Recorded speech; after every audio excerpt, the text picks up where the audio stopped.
Hello dears, आशीष tutor 247 new video में आप सभी लोग का स्वागत करता है। जैसा कि आप लोग को पता है न्यू सिलेबस स्टार्ट है। जैसा कि आपको व्हाइट बोर्ड पे दिख रहा होगा यहाँ पर, जैसा कि सब्जेक्ट जो है हमारा मैथ, यहाँ पर यूपी बोर्ड की पूरी कोशिश है हमारी तैयारी करवाने की। चलिए देखिए क्या होती है। सब्जेक्ट जो है हमारा मैथ, यहाँ पर देखिए क्लास 10। जैसा कि आपको पता है प्रश्नावली 3C अभी तक यहाँ तक पहुँच गया आशीष ट्यूटर 247 लेकर आप सभी लोग को। चलिए प्रतिस्थापन विधि में जो कि उदाहरण बताया जा रहा है, लेकिन अब प्रश्नावली हल कराई जाएगी। जैसा कि आपको समझ में आ रहा होगा प्रश्नावली में क्या है, प्रतिस्थापन विधि जो कि उसमें भी हल करवाई गई है विलोपन विधि में। अब आएगा इसके बाद 2-3 सवाल इसमें भी बता देते हैं आप सभी लोग को, जो कि आसानी से हल हो जाए। उसके बाद हम करेंगे क्या, उसके बाद हर टाइप का क्वेश्चन बता देते हैं आप सभी लोग को। यहाँ पर देखिए चलिए क्या होता है। अगर हम फर्स्ट क्वेश्चन लेके चले तो क्या आता है हमारा डियर्स, आप देख सकते हैं डियर्स। जैसा कि आप लोग सपोर्ट करते रहिए, आपके स्टूडियो में व्हाइट बोर्ड भी लग चुका है और कुछ दिन पहले हमने वीडियो बनाया था वाइट बोर्ड पे, लेकिन वहाँ पर लाइट की कमी थी, इसलिए इसी वजह से या इसी कारण से आप कह सकते हैं कि वहाँ पर वीडियो हमने थोड़े दिन के लिए समाप्त कर दिया था, लेकिन अब यहाँ पर स्टार्ट कर दिया हूँ, जैसा कि आपको समझ में आ रहा होगा। चलिए हम लोग आगे बढ़ते हैं। क्या आता है अब स्टार्ट करते हैं ज़्यादा बात ना करते हुए। चलिए देखिए क्या आता है डियर्स।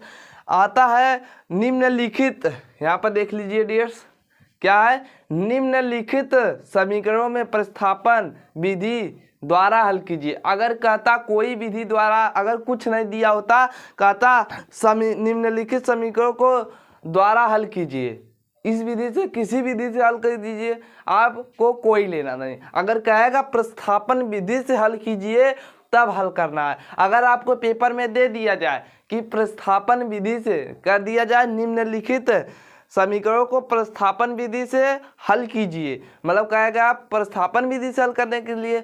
अगर आपको प्रतिस्थापन विधि यहाँ पर जैसा हम पढ़ा रहे हैं आपको समझ में आ रहा होगा, जैसा कि आपको यहाँ पर मिला होगा कि यहाँ पर देखिए 2x + 3y + 8 = 0 क्या होते हैं। जब हम कह दें प्रतिस्थापन विधि, प्रतिस्थापन विधि में क्या होता है, वहाँ पर जो होता है आपको प्रतिस्थापन विधि में ही हल करना। अगर आपको प्रतिस्थापन विधि भूल गए हैं तो क्या होता है, अगर प्रतिस्थापन विधि भूल गए तो उसको छोड़कर रेयर केस में अगर कह सकते हैं, अगर आपको ना आता हो तो क्या होता है रेयर केस में लास्ट में पेपर में आपको कर देना है वही। चलिए क्या होता है यहाँ पर हम हल करेंगे 2x + 3y + 8 = 0। समीकरण क्या हो गया हमारा फर्स्ट, बिल्कुल आपको समझ में आ रहा है। चलिए अब क्या होता है x - 2y - 1, बिल्कुल आपको इतना समझ में आ रहा है, बराबर का 0। समीकरण क्या हो गया हमारा सेकेंड। बिल्कुल देखिए समीकरण फर्स्ट लेकर चले या समीकरण सेकेंड लेकर चले, कोई दिक्कत है, कोई नहीं दिक्कत है। देखिए क्या होता है, पहले हम एक एक का भेजेंगे बारी बारी से इधर, तो क्या होता है इसको हम जानेंगे, बिल्कुल ध्यान से समझते हुए। देखिए अगर इस कंडीशन में दे देता है आपका सवाल, जैसा कि आप देख सकते हैं यहाँ पर देखिए तीसरा सवाल आपको पहले तीसरा सवाल हम बताएंगे, ये फर्स्ट सवाल बाद में बताएंगे। देखिए क्या होता है तीसरा सवाल आपको इस कंडीशन में दे दे तो उदाहरण के थ्रू, पहले सिंपल सवाल देखिए, जैसे प्रश्नावली में आप अधिकतम कठिन सवाल बता दे तो आपको कठिनाई लगेगी, तो यहाँ पर हम क्या करेंगे, पहले हम आपको साधारण जो बताए उससे रिलेटेड बता दे रहे हैं प्रश्नावली में। चलिए क्या होता है, क्या दिया हुआ तीसरा सवाल प्रश्नावली में। तीसरा सवाल आप देखेंगे तो वहाँ पर है, आप देख सकते हैं बिल्कुल, जैसा कि नंबर 3 प्रश्नावली 3C क्या है, x + 10 y = 10, x + y = 10, ये हमारा क्या है समीकरण सेकेंड। देखिए इतना होने के बाद क्या करना है आप सभी लोग को, देखिए अब यहाँ पर जो दिया है 2x, इतना आपको समझ में आया, -3y, देखिए देखते जाइए आप सभी लोग, बहुत आसानी से हल होगा, = 0। देखिए अब हम करेंगे क्या, हल करेंगे। हल कैसे करेंगे वो भी हम यहाँ पर जानेंगे। देखिए समीकरण जो अभी फर्स्ट है, हमने समीकरण फर्स्ट लिखा, समीकरण सेकंड लिखा है, इसको समीकरण हमें थर्ड एक रूप में बना लेना है। जैसा कि आप समझ सकते हैं प्रतिस्थापन विधि में न तो इसमें जोड़ना होता है, न तो घटाना होता है, न तो गुणा करना होता है, न तो भाग करना होता है। आपको क्या करना होता है, खाली सिंपल सा एक थर्ड वाला समीकरण बना लेना होता है और आसानी से मान रख देना होता है। चलिए अगर कोई दिक्कत हो तो पूछ लीजिएगा। चलिए फर्स्ट वाला समीकरण यहाँ पर रेजर करते हैं। जैसा कि फर्स्ट क्वेश्चन हम जो यहाँ पर लिखे थे उसको रेजर करते हैं। सेकंड क्वेश्चन को यहाँ पर बगल में देखते हैं क्या आता है डियर्स। आप देख सकते हैं डियर्स, आप समझ सकते हैं कि यहाँ पर देखिए, इसको बुक में साइड में रखते हैं। देखिए x + y = 10, अगर हम कह दें समीकरण फर्स्ट से, क्या हो जाएगा, समीकरण फर्स्ट से हमारा क्या दिया हुआ, समीकरण फर्स्ट x + y = 10। बिल्कुल आपको इतना समझ में आया। अब देखिए अगर हम x को इधर रोके तो क्या हो जाएगा, देखिए बराबर 10 - y। बिल्कुल आपको इतना समझ में आया। ये हमारा क्या बन गया, समीकरण बन गया हमारा थर्ड। बिल्कुल आपको इतना समझ में आ रहा होगा तो बहुत अच्छी बात है। चलिए आगे बढ़ते हैं। तो क्या होता है डियर्स, आप समझ सकते हैं कि आप समीकरण सेकंड को लेकर चलेंगे। आप समीकरण सेकंड में मान रखेंगे, प्रकार से कर सकते हैं। लिखेंगे क्या, देखिए लिखेंगे यहाँ पर बगल में, हम यहाँ पर दिखा दे रहे हैं। देखिए रुकिए, दूसरा मार्कर देखते हैं हम सभी लोग, नहीं चलने की वजह से। चलिए दूसरा मार्कर देखते हैं तो क्या आता है यहाँ पर। जैसा कि दूसरा मार्कर चेंज कर लिए यहाँ पर, क्योंकि यहाँ पर आपको दिखाई न दे उसके वजह से। चलिए क्या होता है, देखिए समीकरण थर्ड मतलब क्या कर देंगे हम, समीकरण सेकंड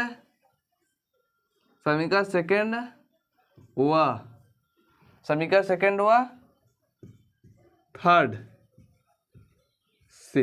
बिल्कुल समीकरण सेकंड व थर्ड से। समीकरण सेकंड क्या है हमारा, 2x + 3y।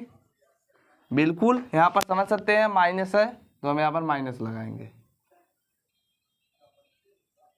-3y बराबर का क्या हो जाएगा हमारा 0। अब देखिए हमें x के जहाँ क्या रखना है, 10 - y।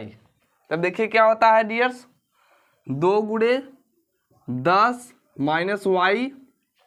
बिल्कुल यहाँ पर समझ में आ रहा होगा, -3y = 0। देखिए पहले इसलिए साधारण सवाल बता रहे हैं कि यहाँ पर आपको समझ में आ जाए।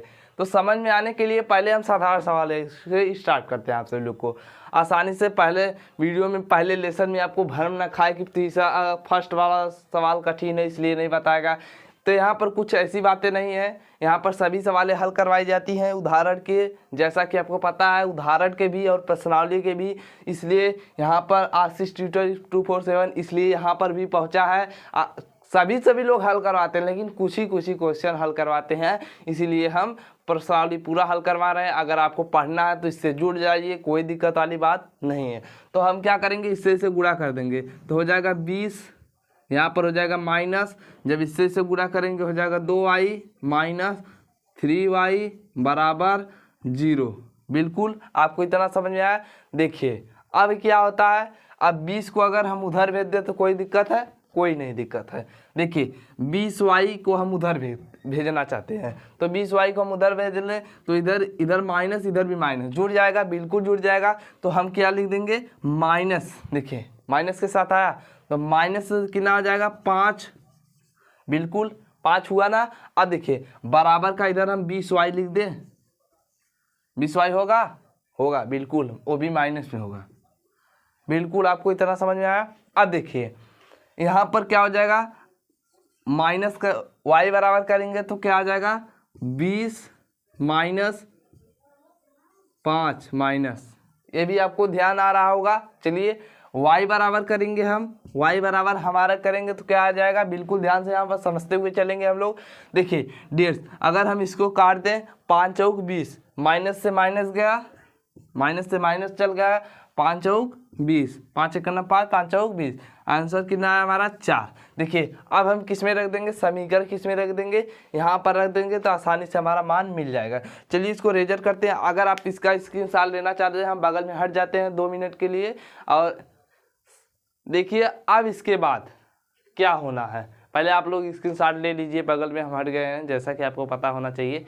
चलिए आप लोग स्क्रीनशॉट ले चुके होंगे जैसा कि, अब चलिए इसको रेजर करते हैं। हमें क्या निकालना है, देखिए हम यहाँ पर इसको रेजर करते हैं समीकरण को,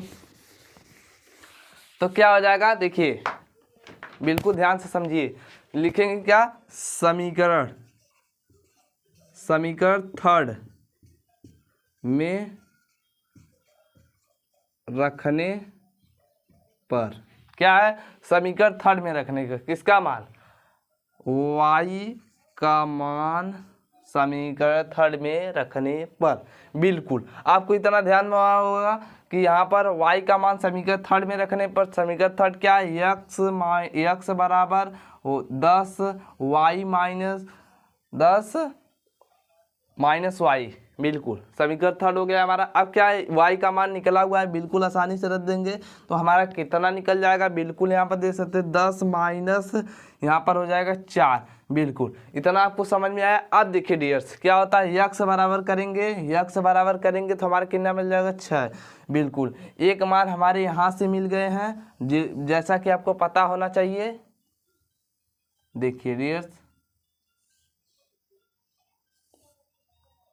चलिए कोई दिक्कत वाली बात है तो पूछ लीजिएगा। एक मान हमारे x के 6 मिल गए हैं, y के 4 मिल गए हैं, तो हमारे मान देखिए, अगर आप आंसर शीट मिलाना चाहते हैं सभी में मान रख दीजिए। जो हमारा समीकरण पहले था उसमें मान रखेंगे तो आसानी से मिल जाएगा। एक ही नहीं, आप समीकरण इसमें ही रख दें, एक ही नहीं आप समीकरण इसमें ही रख दें, समीकरण किसी में भी रखिए। हमने इसलिए आसानी के मारे रख दिया कि आसानी से हमारा समीकरण बना हुआ था। ये 0 है, बिल्कुल आप 0 समझ कर चलिएगा, इसको 10 कर सकते हैं, 10 माइनस y है। बिल्कुल आप समीकरण इसमें भी रख सकते हैं, आप समीकरण इसमें भी रख कर चेक कर सकते हैं, आपका मान यही 6 ही आएगा। बिल्कुल इसलिए हम आसानी के लिए रख दिए कि वीडियो काफ़ी लंबी ना हो और थोड़ा छोटे में बन जाए तो सभी लोग देख लेंगे और अच्छे से पढ़ भी लेंगे।